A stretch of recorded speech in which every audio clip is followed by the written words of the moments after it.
Okay, thank you. Yes, my name's Jean Stockard. I'm a quantitative sociologist, retired from teaching at the University of Oregon. And I'm not a K-12 educator. My teaching has only been at the college level. And most of my research has involved issues related to inequality and ways that we could address the inequality. So then, after retiring from teaching, I agreed to help the National Institute for Direct Instruction, which is based in Eugene, where I lived at the time. I agreed to help them analyze data. That's sort of like a kid in a candy store, because for quantitative sociologists, you just love to look at data and figure it out. And I quickly became fascinated by the results. Uh, they were overwhelmingly positive and in strong effects. And I thought, could this possibly be happening? This isn't what one would expect by chance. But in fact, it seemed to be happening. And then some wonderful graduate students came on board and began to research the literature and go through the literature and summarize it. And we realized we really needed to do a meta-analysis to really summarize research, which spanned at that time not quite 50 years. Now it's more than 50 years. And so today I'm going to tell you about the results of that work. And I'm really happy to be here and thank Stephanie for inviting me. I think this should be fun. So now we can go to the next slide. And I'll just talk a little bit at the beginning about what direct instruction is, then summarize what we found from the meta-analysis, give a few thoughts about change, and then open it up so I can answer any questions you might have or concerns. So next slide. What direct instruction is. I'm talking here about the Engelmann-Becker tradition. This is the one that began in the 1960s. And it's not little DI. Those are curriculum approaches that use a number of the things that big DI uses, but doesn't have them all together, and it's not a very, they tend not to be the systematic development that involves in the Engelmann-Becker tradition.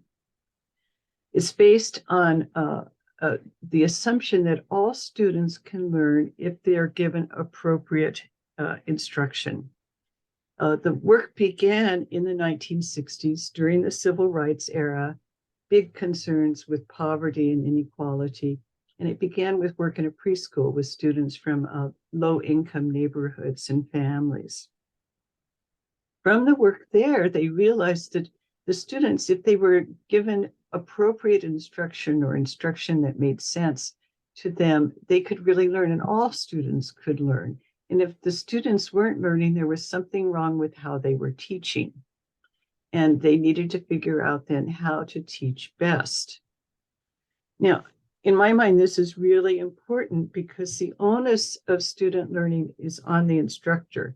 It's not that a student is stupid or a student is somehow misbehaving or comes from a low-income family. The problem is that somehow the instruction isn't appropriate. So I think it's very similar to other professions. If we get a bad haircut, we don't blame ourselves. And sometimes I had a haircutter who once thought that the chair was tipping. And that's why things weren't level. But didn't last long there. We don't blame ourselves. We blame the hairstylist. If we don't like a play, is it our fault, or is it something wrong with the play or the playwright? And so it's the same kind of thing. DI holds the professionals accountable, and it provides the way for them to be successful, the way for them to really help students learn. And so if we go to the next slide, effective instruction. Direct instruction is seen as the hallmark of effective instruction. And the various lists you see of elements of effective instruction all come from the DI model. It's what has been used through the years. It involves a great deal of research and development and field testing. Each of the little tiny bits of the programs have been tested in various ways. I think there were dozens of dissertations that developed on things like how do you correct mistakes? How many times do you need to reinforce? just a number of dissertations that were done to try and test each element of the program. It takes years to develop a program. Some of them have taken 12 years to develop, but it's because there is so much work involved going along. One of the first steps is to understand each component of something that is to be taught. For instance, reading has 44 different sounds, 220 spelling patterns. And so they identified all of these and then figured out the order in which they needed to be taught, how it would build up, so that students could very efficiently and effectively learn learn the material. It's based on the idea that students learn from examples, but the realization that these examples have to be very clear, very carefully constructed, so that a child doesn't have a wrong interpretation. It's very hard to change an understanding that's wrong. So you want to make sure that there's only one possible interpretation that can come from an example. Then in the midst of this, especially it was in the early years, they tried to explain all of this to the classroom teachers. And they realized that it was very hard for teachers on the fly to do this. They could know theoretically what needed to be done, but it's very hard to do this while in the classroom and coping with everything else that a teacher has to cope with. And it's from this that they decided that the best way to do this would be to develop scripts that the teachers could follow, and very precise instructions on the best way to word things, the best way to pace, the order of instruction, how to correct. All of this came out of research, knowing what would be the way to do this. And again, I think that this is very similar to other professions where we build this on a lot of research and a lot of prior work. We live now in Southern California, and I've been lucky enough to get to know some playwrights and producers and directors. It's been absolutely fascinating to see how long it takes for a play to come to the point where it is actually produced. Multiple readings, extensive feedback, trying it out many, many times, and then changing it. And I realized the other day that this is very similar to the way that the Engelman Becker group developed the programs. Through a lot of testing, a lot of practice, a lot of reworking, and then developing the best way to produce it so that the final play that comes is the way that is most appropriate, most likely to be received well by the audience. So now the other element besides effective, so on to the next slide, is that the instruction is designed to be efficient. And this is really important because kids learn more in a shorter amount of time. And this was really important in the beginning. It still is, of course. But they really had kids from backgrounds that were, at that point, were called deprived backgrounds. They were backgrounds where the students really had no prior exposure to learning, and they really needed to learn quickly to catch up. So they do this in a number of ways. Each lesson is designed to use as few words as possible. Very careful sequencing of when things are introduced, the reinforcement, the review, all designed to not waste any time, to help the kids master the material, but not be bored. And each lesson is very carefully sequenced, so it builds on prior knowledge, what kids have mastered before, reinforces what they've taught before, and then make sure that they're getting what they've been taught that time. And it's really cool that this actually parallels the cognitive psychology. Becker was a psychologist. Engelman was a philosopher, had a bachelor's in philosophy. So neither of them came out of education, which might be part of the reason they faced a number of negative reactions from educators. They came at it from other ways. But the one thing I wanted to say here, that contemporary cognitive psychology really tells us how we get things cemented in long-term memory, where we get to the point where we can make the breakfast oatmeal without reading the back of the oatmeal package. Well, it's because it's in our long-term memory. We've mastered it, we know it, we can just automatically recall it and use it. And So we have to do this. We want to always be able to master. We want to be able to avoid mistakes. And all of this is, again, research-based. So my conclusion, the next slide, talks about how I think that direct instruction is respectful and compassionate. And one of the articles we have talks about this. I think it embodies respect for students by saying every kid can learn, every student can learn. And the other thing is it really makes schooling fun for kids and reinforcing so that the students are successful academically, but also it bolsters their self-confidence because every day they're learning something new and they're realizing how much they learned before. I think it also embodies respect for teachers because it gives them the tools for student success. They don't have to invent the wheel. Imagine if we were on a plane where the pilot was told, okay, you have to go out and fix the plane right now, or you have to figure out how to make this happen.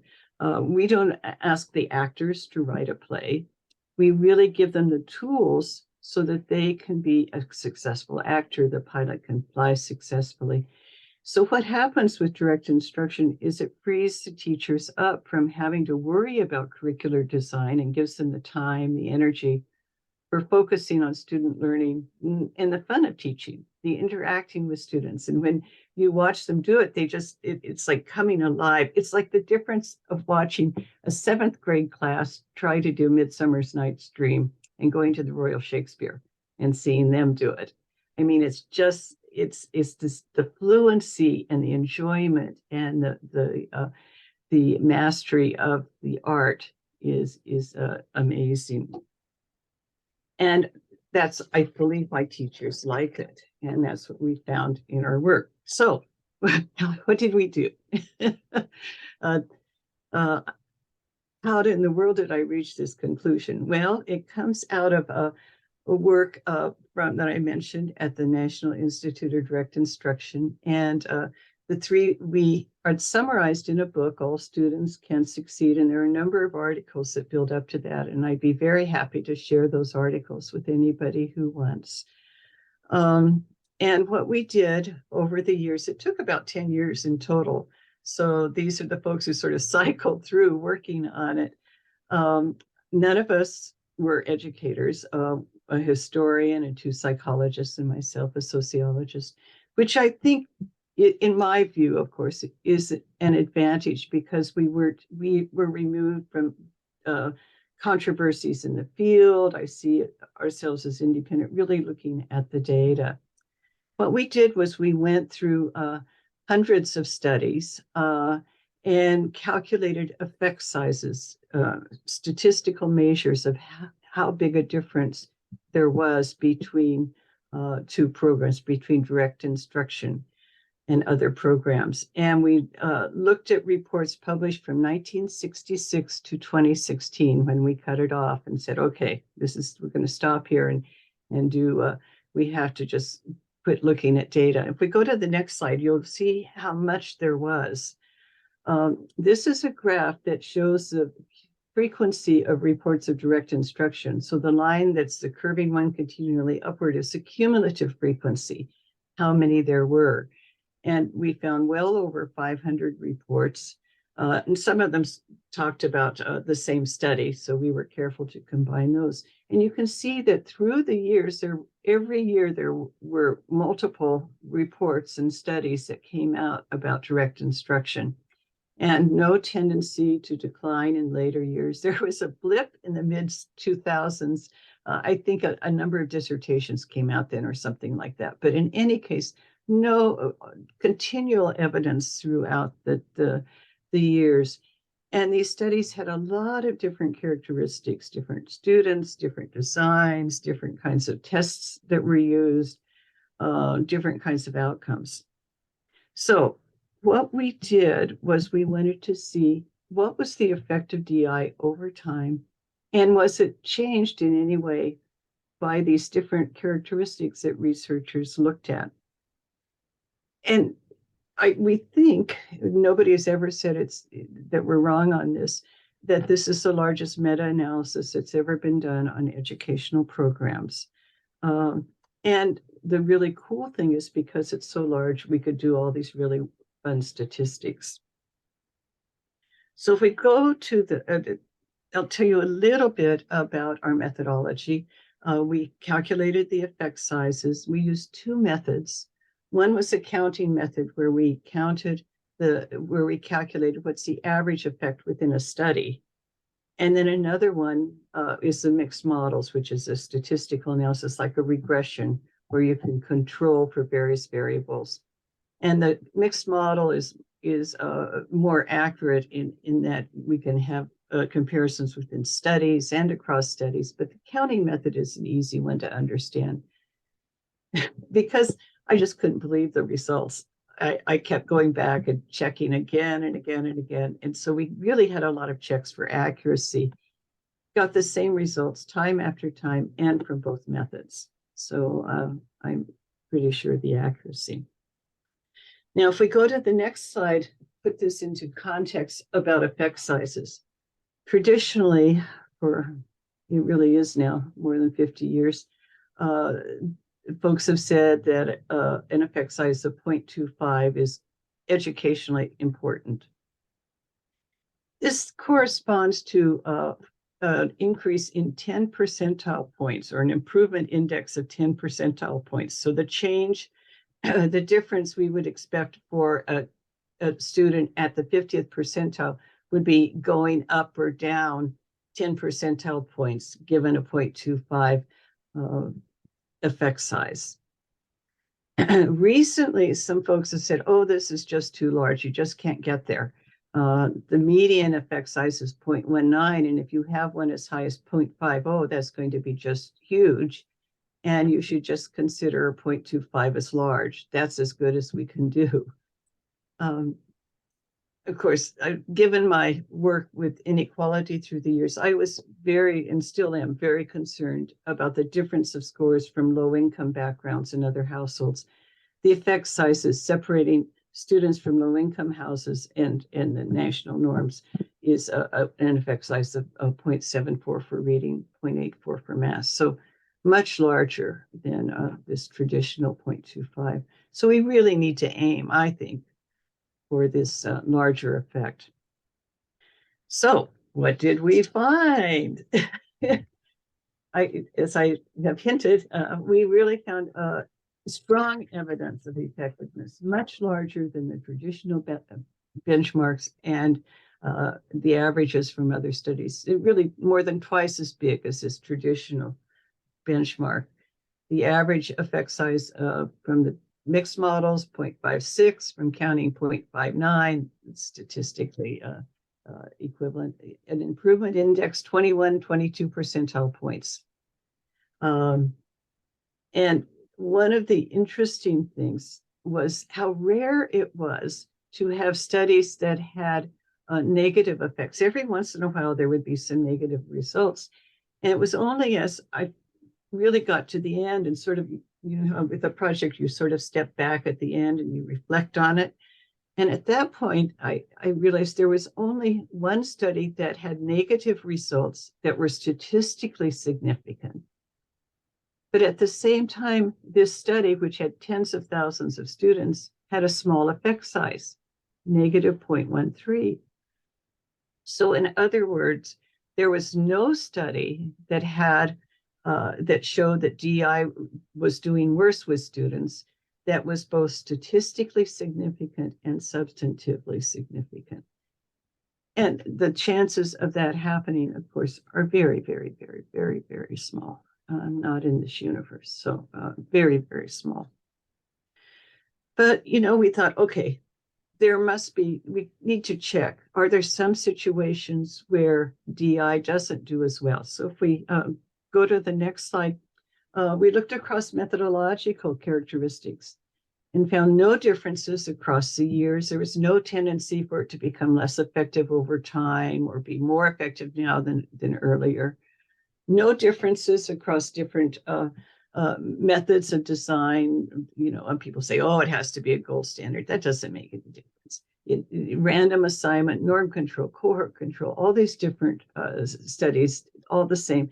It was slightly stronger for single subject designs, and that could be expected just because they're so intense, they're so involved. No difference between articles and dissertations, the reports, the gray literature. No difference by the kind of test that was used. If we go on to the next slide, no difference among students' characteristics across settings, urban, suburban, US, other countries.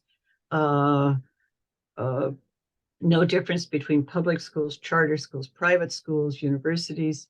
No difference by the income status of the parents, the minority status of the students, whether students were identified as not as having certain kinds of problems. No difference across grade levels. You can see by this point it was getting a little boring for me. I was thinking, is everything going to happen?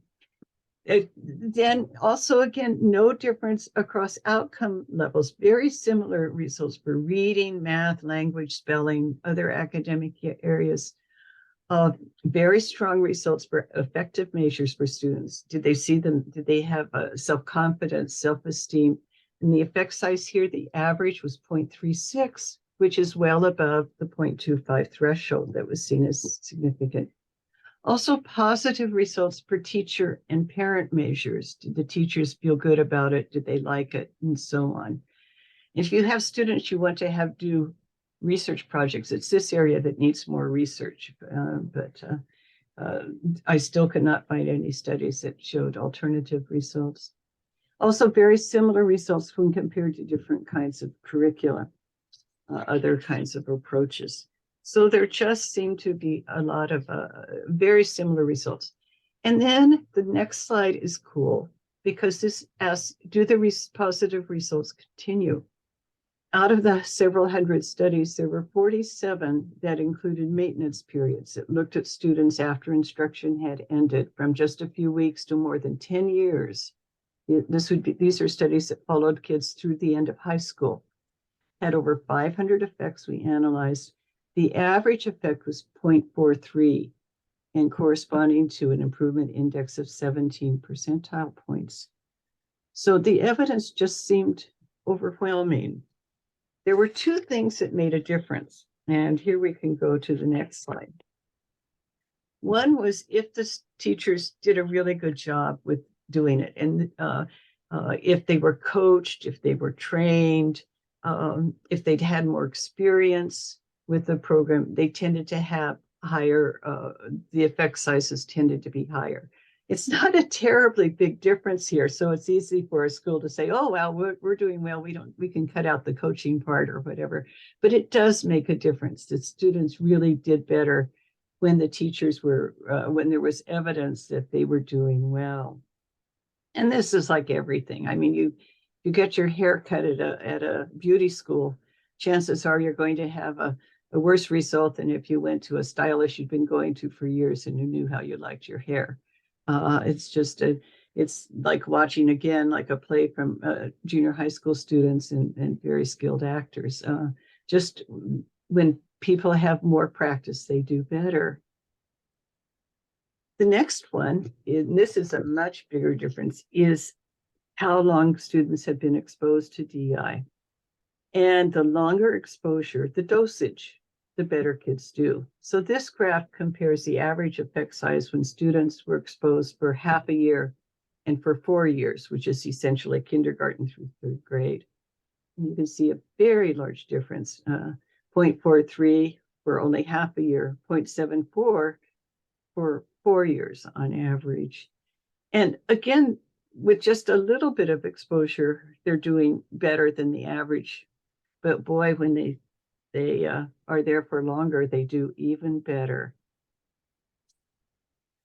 So let's go to the next slide. And this is a little thought experiment I did, thinking about how would this matter? So what this is a graph that shows the distribution of NAEP scores, the National Assessment of Educational Progress. And the bar on the far left shows the current results, and actually, I think it got worse in the last couple of years. So this is from a couple of years ago. 32% of American fourth graders score below basic in reading.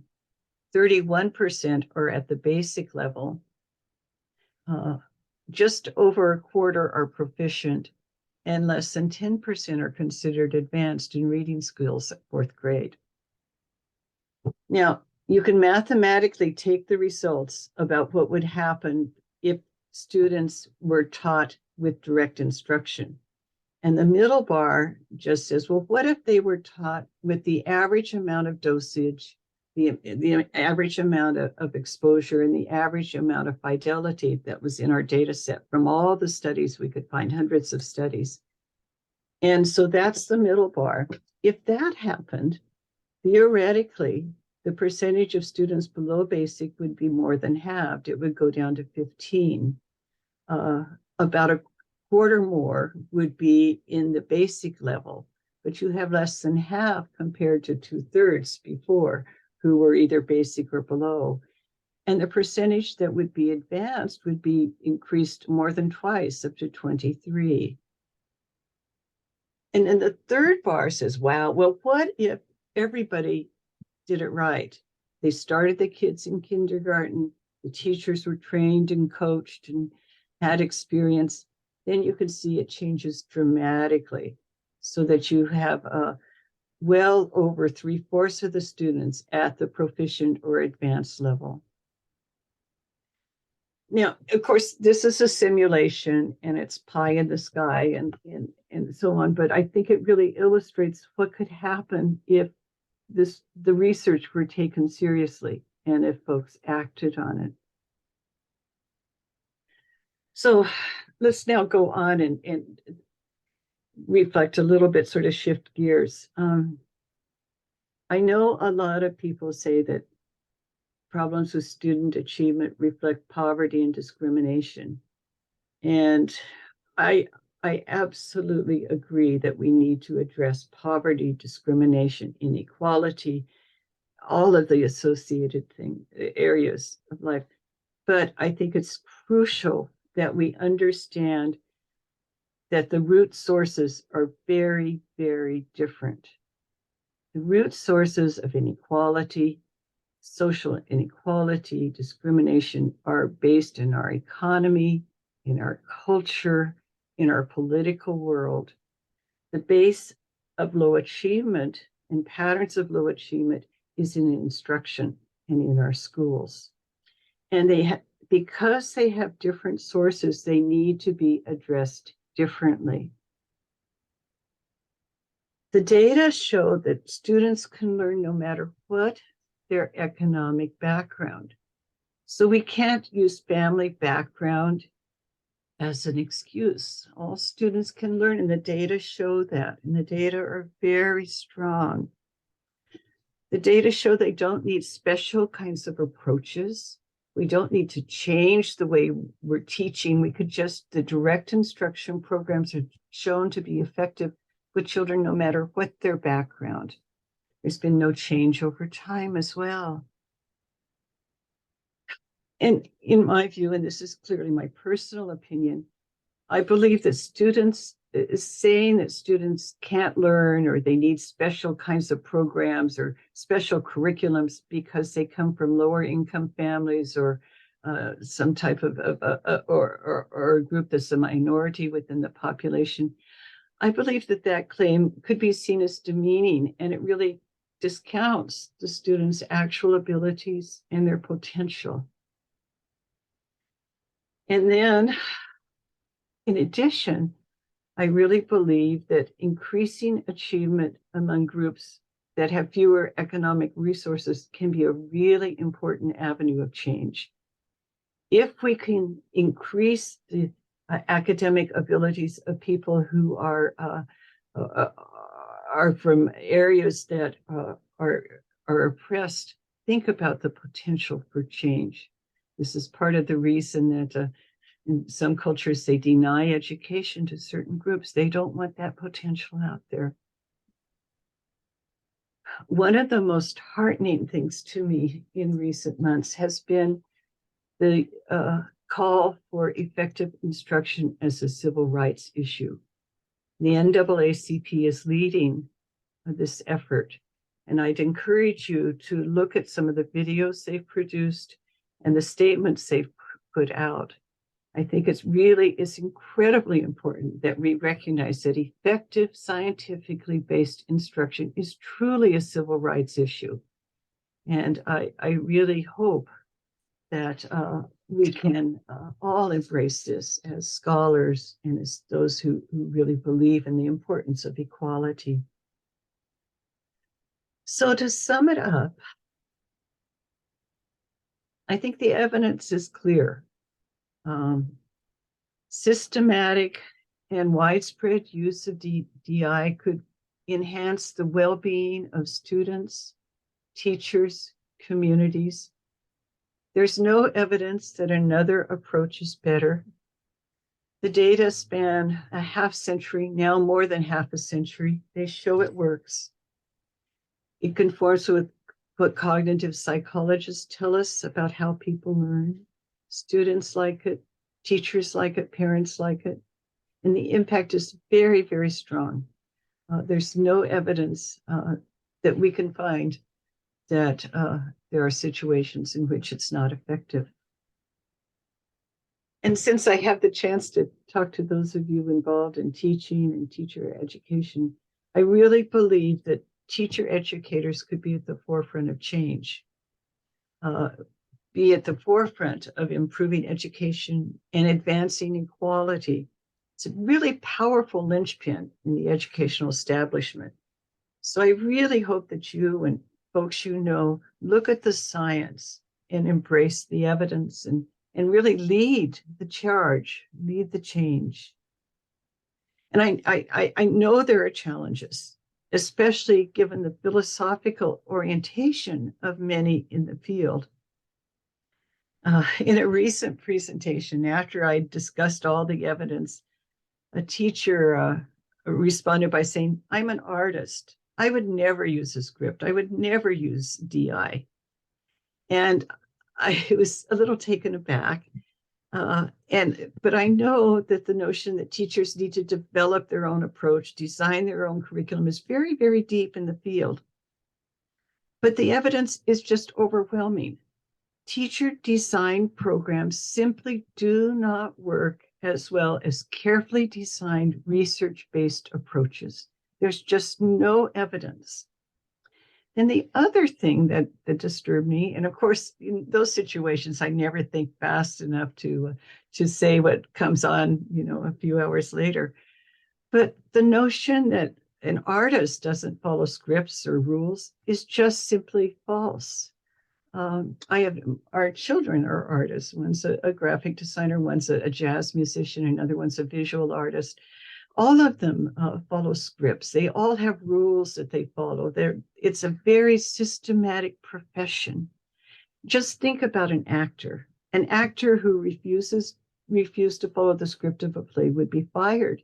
Even people who do improvisations have very clear outlines of what they would do. As I mentioned, playwrights take years in crafting each word of their plays. They would not allow somebody to simply redo it and ignore what's best practice.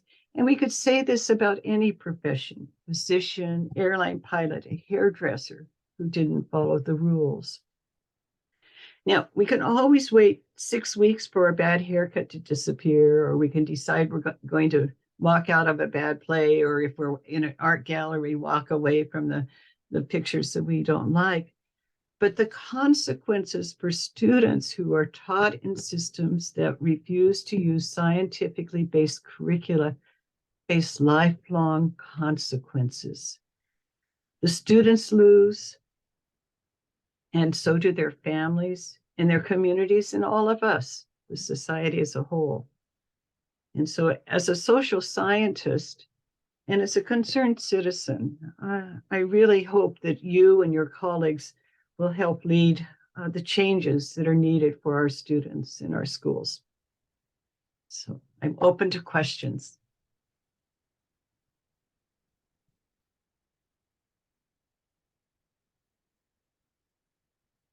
Well, I have a lot on my mind. Jump in there, anybody. Feel free to unmute. Questions and comments. So I have a lot. Jean, thank you for your work, and this is wonderful. I just ordered on Amazon the book. I didn't realize that it was out, and I missed it. So I thank you for that. This book right here, which I'm sure you're very familiar with, Teach Your Child to Read in 100 Easy Lessons. If you noticed, in the literacy world, the sold a story at the end, she had like a reading list, and it was the only kind of instructional type program that she wasn't supporting it because she said she didn't know enough about it, but that parents were overwhelmingly saying, I taught my own child to read using this. And of course it was Engelman and Haddock's work together from his work and the theory of instruction by Carnine as well, where they developed this. I have used this with so many kids kind of under the radar when it wasn't acceptable in schools to try to do direct instruction. And it gets incredible results. Here's what frustrates me. Right now we have this science of reading, science of reading, science of reading, and everyone's, kind of jumping on it, which is great, but it kind of depends on who has the loudest voice. Exactly. Instead of actually looking at the research and saying, where are we getting these effect sizes? Well, how many, the program that you have, who's it worked on, and do we know if it works over time? I don't see a lot of that happening. And so it's like Big DI has a really bad name and a bad taste in teachers' mouths, even if they've never used it. So how do we overcome that? Because I feel like we are not serving kids in the way we could because we aren't using what we truly know works, which is what you've shown us. And so many other people have. Project Follow Through, the largest study ever conducted, came out. I mean, Engelman writes about it in his book about how basically, it was just not even paid attention to at the end. So I just feel really frustrated and don't know, like, did any of your research show, like, why is this that people are ignoring one of the most powerful approaches we know in reading and math? Yeah, I share your frustration. And of course, we weren't able to look at those reasons. I think that's a wonderful project for people to do. In the last chapter of the book, I write a lot about my theories about why this happens. And I think it involves powerful people and powerful establishments. Professors in schools of education get a lot of research grants because they say, oh, there's a problem here, we need to correct this problem. So they'll go out and get millions of dollars to try and create a new curriculum when it really is not needed. And you also have publishers who will say, okay, those kids aren't doing well, and this will sell you something else. And so, and this, by the way, happens with the publisher that publishes the DI material, because they will sell schools programs from their press that are actually not as effective. And then when the kids aren't doing that well, they'll say, oh, well, we can put them over here in DI now. Maybe they'll do better. Meanwhile, those poor kids are going down. And these are very powerful entities. The whole, the research people and the publishing firms. And so I think it really involves a lot of power and people trying to keep their names up, get money. And this is why I hope the civil rights folks really can be successful, because it's now been 50 years, more than 50 years since the last civil rights movement, but boy, we really still need it. And I really, really hope that parent groups can point to this and really force this. But you are so right. It is so frustrating. It's all out there. We know it's been out there, and you are so right about follow through. And you probably read Sig's autobiography. Yeah, that's just heartbreaking about what happened at that point. And we talk about that in the chapter on the history of DI in the book. Yeah. I want to go back to one of your earlier slides, if I can figure out how to do it.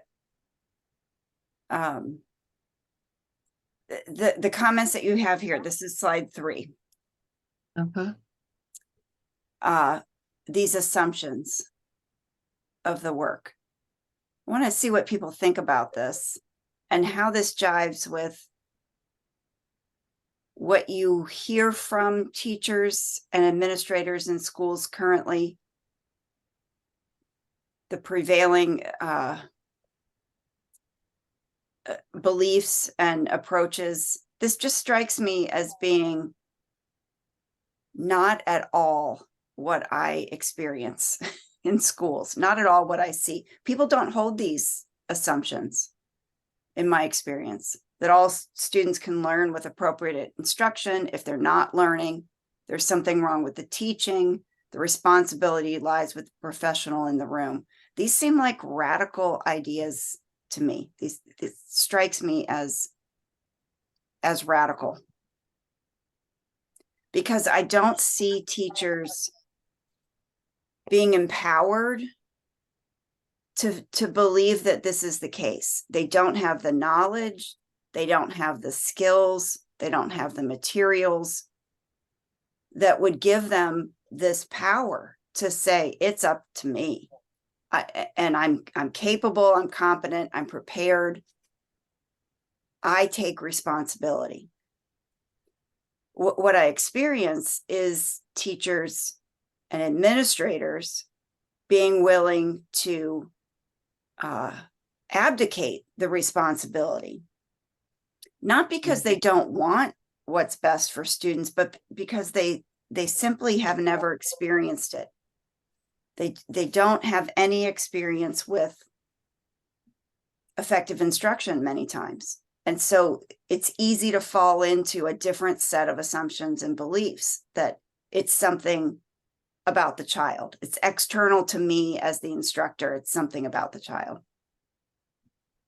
And that's a topic that I've wrestled with for 30 years. So I don't know. I just wanted to go back to that and see what other people think. Anybody want to chime in about these ideas? Imagine a world where these are the assumptions of educators. Stephanie, I'll chime in a little bit. It's refreshing to hear this work, as this was my training in the late 90s. I was blessed to learn from Marty Snell, who these are the tenets of how she taught us in special education. I think what needs to shift is that we start to put these sentiments into general education. And as a teacher, I always felt that special ed teachers were, we had our planning meetings together and we went over our professional development things again and again and again. And I would voice, where is my general ed teacher that I work with? And why is she sitting beside me in these professional developments? Because that segregation, when it starts in teacher prep, just continues, and these assumptions then continue to not permeate in general ed. So it's harder to then shift when we say, oh, you do see an issue, here's your empowerment. And they say, that's not my work, right? So I feel like if we can shift these ideas, not even ideas, but like these foundational tenets into special and general education, that's where the power comes from, or the power shift, maybe. I'd like to add to that if I could. Please. Yeah, I sorry, I came in late because I couldn't remember where I saw this. It was on Facebook. I was thinking I had it in my email. Anyway, I was late to this, but I just want to say it really all starts with our beliefs. And it takes a very strong leadership at the school site, the principal or the district or the district office administration, because they hold the keys and make the decisions about the curriculum, about meeting students' needs and how they're going to move forward. And all students can learn with appropriate instruction is a foundational belief that has to be in all students or general ed students first. To your point, special ed shouldn't be separate.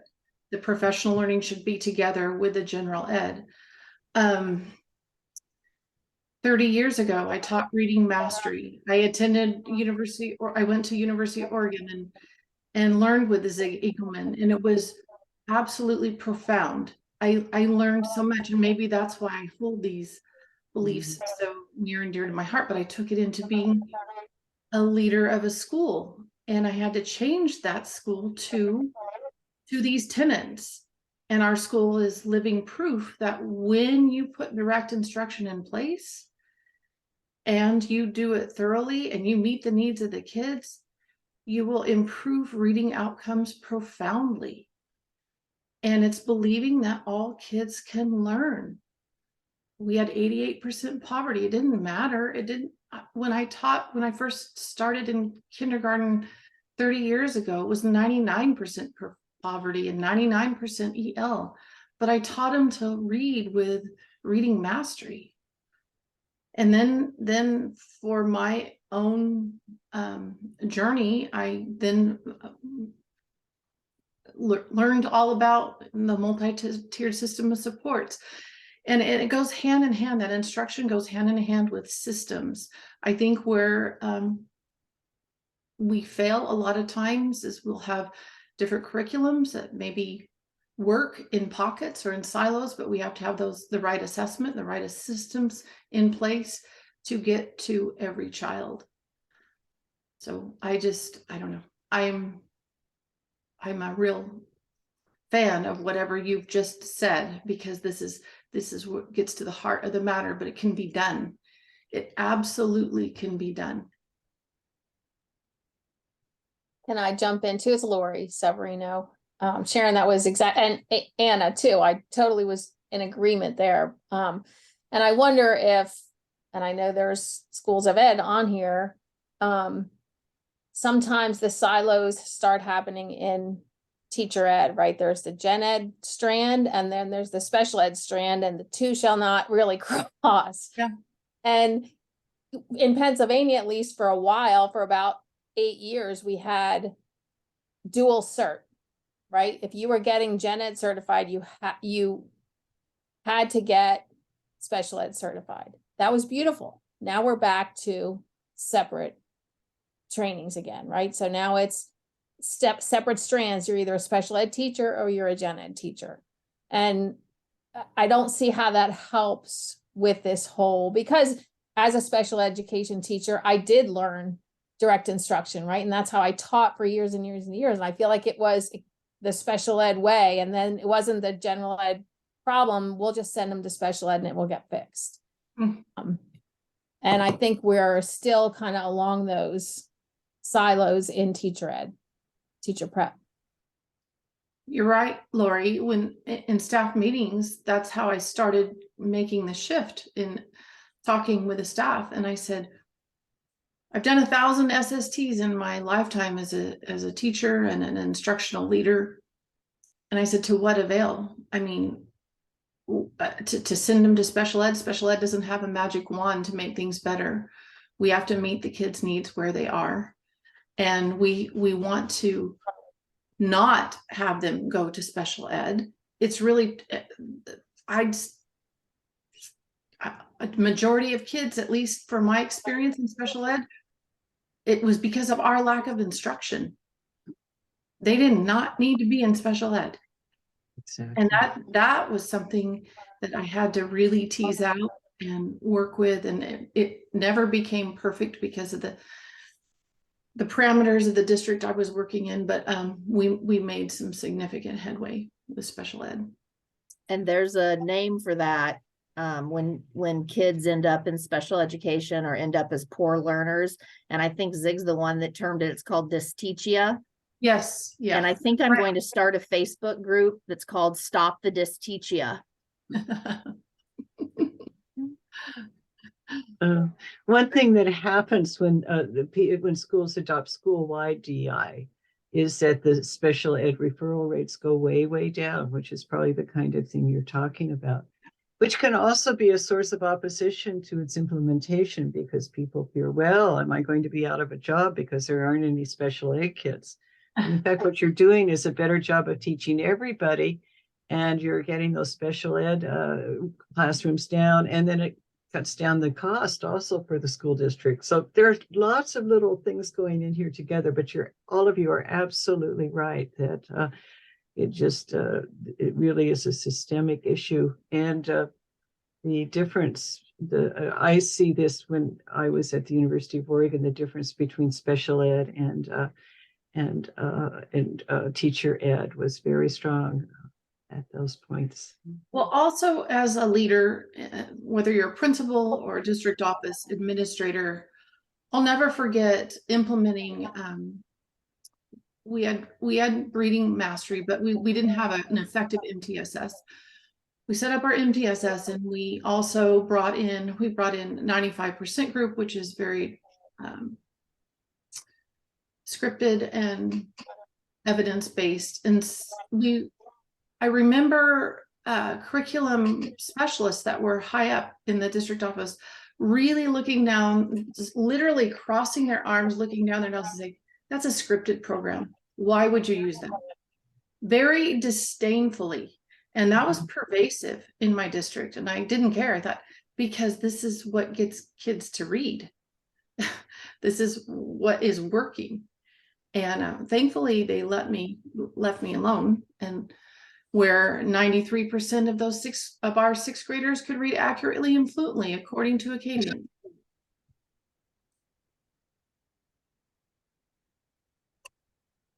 So oh, go ahead, Anna. Oh, well, I was going to say that I feel that if we really get honest about what has failed our students, for me, and it's why I pursued teaching in higher ed, is that it's the training of our teachers or the professional development that school districts allow or don't allow. So when there's pushback on a scripted program, I think it's because of that notion of the autonomous teacher really needs to be at the forefront.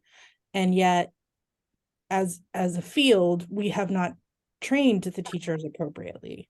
So I believe that if we had given everyone the resources and the background, then we could let autonomy reign.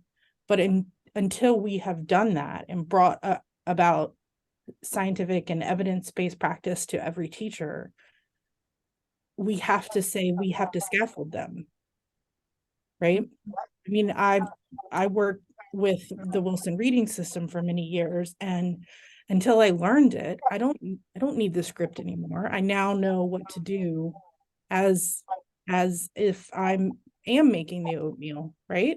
And that's where we should be getting all teachers, but it takes practice. We know this. This is where leadership's important. The people holding the keys in the district have to lead the way. The beliefs will follow after implementation starts, because kids will begin improving. Another tenet is CTA is very resistant to scripted programs. That's been in my experience. And that's CTA. Yeah, it's California Teachers Association, or the unions. The teachers union has a block. They don't embrace it. To someone's point, taking the art, I think it was the speaker's point, taking the art out of the instruction. Why would we not embrace what works? These are kids' lives. This is their future. I don't understand the union when they go against science of reading tenets or research, or why would you not embrace what works? Doesn't take the art out of your instruction. That is such an important point. And of all places for California, where the arts are such a major part of the economy for them, somehow to imply that the arts don't involve the use of structure and norms and standard practices is just bizarre. It's total misunderstanding of how we actually operate, either within the arts or with any kind of profession, that we just have standards that we follow. That's what makes us a profession. So that really is discouraging to hear about the union. Yeah. I don't know if anybody else has that experience in their state or region. Yeah, I think that's pretty pervasive, unfortunately. Mm. So, one of the things that I really appreciate about Jean's willingness to come and chat with us, I was able to hear her present about her research in another forum as well. I'm trying to give a platform to this work. So much work. You said more than a decade of analysis of research findings, so eloquently summarized and so powerfully summarized. The image that you shared about what would be possible with NAEP scores if, and again, I probably won't get to it as quickly as I'd like to, but what could happen if we were using effective instruction, the impact it could have on students. I want to sing this from the mountaintops. I want everybody to understand what's in the research. There's a lot of incentive to use other kinds of programs, even for those of us in higher ed. There are supports and incentives for us to be training folks in other approaches and methodologies that are not grounded in research in the way that DI is. So I'm wondering if anybody knows of supports for higher ed specifically. I'm going to reach out to NIFTY. I think that's probably the